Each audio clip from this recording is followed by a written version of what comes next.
El libro de la conquista del desierto a la doctrina de la seguridad nacional se presentó recientemente en la Universidad Nacional de La Pampa. Las tensiones entre la literatura y la política sobre tópicos como el territorio, el genocidio, el sujeto deleznable, son ejes en los distintos capítulos que componen el volumen compilado por la escritora Nilda Redondo.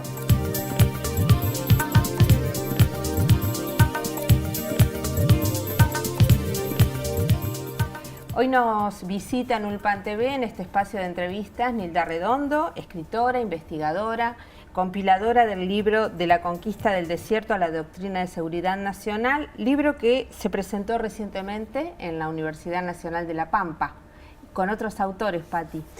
Sí, este libro expresa en parte la investigación que venimos realizando junto con Mariano Oliveto, Elvio Monasterolo y Micaela Gallego Ficela, que se llama Genocidios en Argentina, siglo XX, en torno a la última dictadura militar, siglo XIX, en torno a la autodenominada conquista del desierto.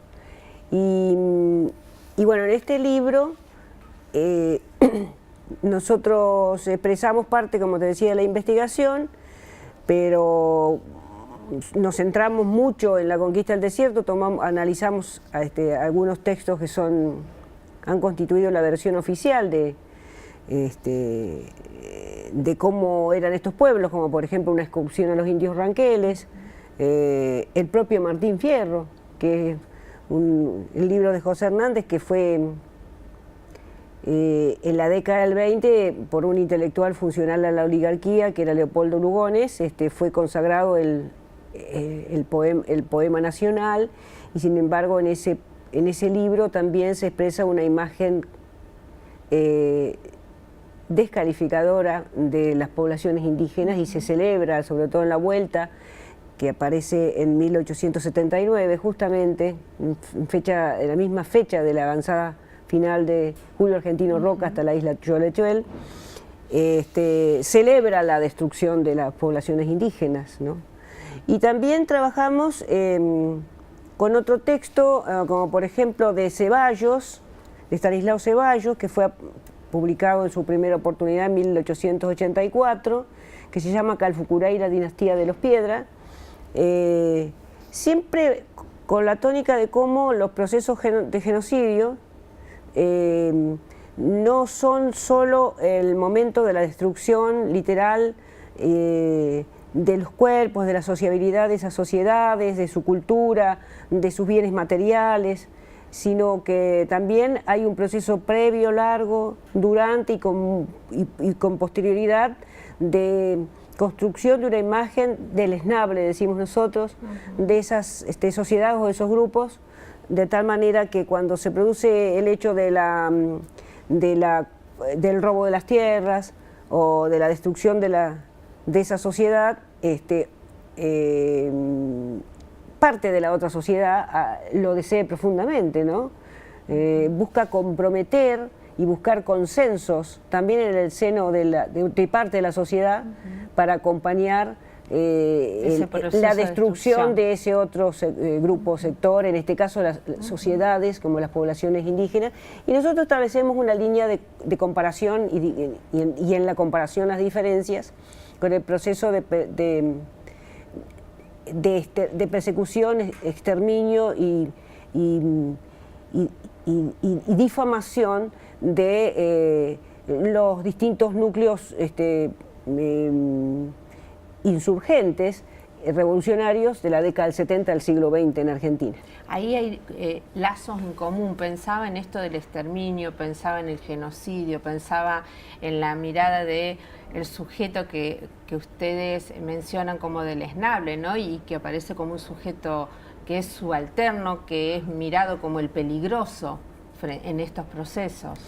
Claro, en primer lugar, nosotros no es que nosotros hagamos la relación, sino que son las propias clases dominantes las que establecen el vínculo entre la persecución al subversivo delincuente terrorista del siglo XX, en el marco de la doctrina de la seguridad nacional, Y la destrucción de las poblaciones indígenas bajo la acusación de que invaden el desierto, invirtiendo los sentidos totalmente, porque en realidad ellos eran habitantes y eso no era un desierto, claro. ¿cierto?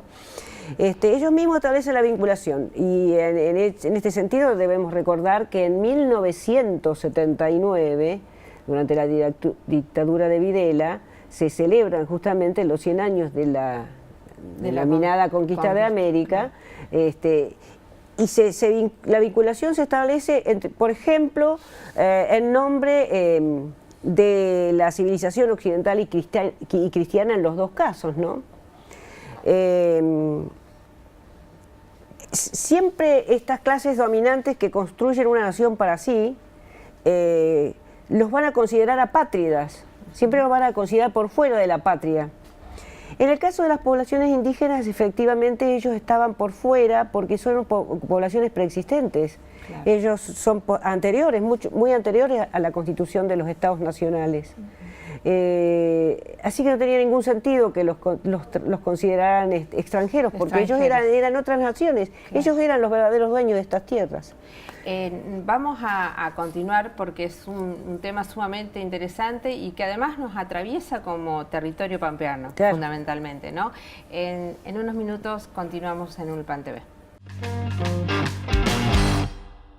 Bueno, retornamos en esta entrevista con Nilda Redondo para poder indagar un poco más sobre este texto que fue presentado recientemente y hacemos referencia a algunos conceptos vinculados a este sujeto llamado por estas clases dominantes de peligroso, apátrida, y a veces uno habla de esto y debe remitirse a que estamos plantados sobre un territorio donde esto ocurrió, en nuestro propio territorio pampeano, ¿no? Que es de esto de lo que trata también este texto.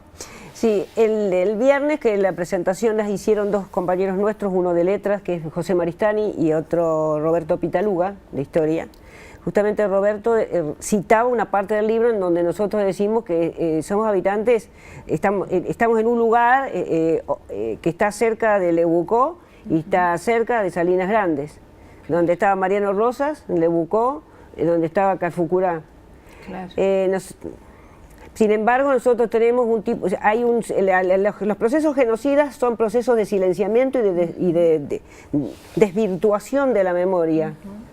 Y entre otras cosas hay toda una operación que se realiza desde el momento fundacional, con el triunfo de los liberales genocidas en 1880, que es a construir un mito de una Argentina blanca, ¿no? Entonces todos nos consideramos del lado de los blancos cuando en realidad el concepto mismo de raza y de qué es blanco o no es blanco es una invención eurocéntrica. Claro. Nosotros trabajamos mucho con ese desmontar permanente de esos prejuicios que nos han constituido en nuestra propia cultura presente, para aportar nuestro granito de arena a los procesos de puesta en cuestión de aquellas tapas a la memoria que se han querido poner hasta el presente. Y en este sentido la literatura es una vía que no solo tiene que ver con lo literario por los formatos, por la escritura, sino por el proceso político que implica y que puede poner sobre la mesa, ¿no? Claro, nosotros trabajamos con textos literarios, con textos ensayísticos, documentos de Estado, textos políticos, textos históricos.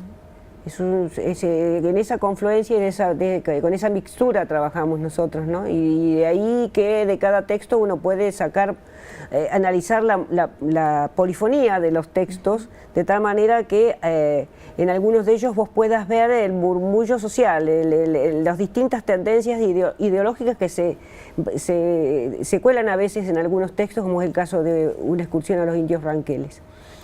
Quería decirte que en el lazo ese de la conquista del desierto, la doctrina de la seguridad nacional, en el libro se trabajan, hay dos capítulos, uno orientado a hacer una caracterización de la doctrina de la seguridad nacional, sobre todo con un texto también canónico que de la derecha, que es de Osiris Villegas, dos textos de Osiris Villegas, y el documento que se distribuyó en 1977 en todo el sistema educativo del país, que se llamaba Conozcamos a nuestro enemigo. La subversión en el ámbito educativo, entre paréntesis, conozcamos a nuestro enemigo en cada una de las escuelas de todos los niveles.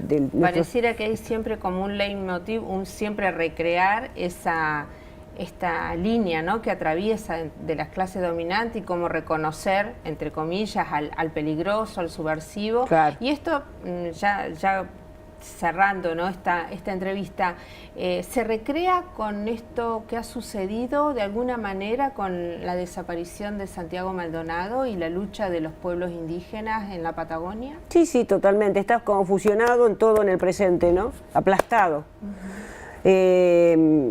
Porque es el subversivo, el terrorista, los indígenas, todo aplastado y con un nivel de consenso. Y operados del Estado, ¿no? Claro. Justamente sí, nosotros nos pusimos a trabajar hace 3 años.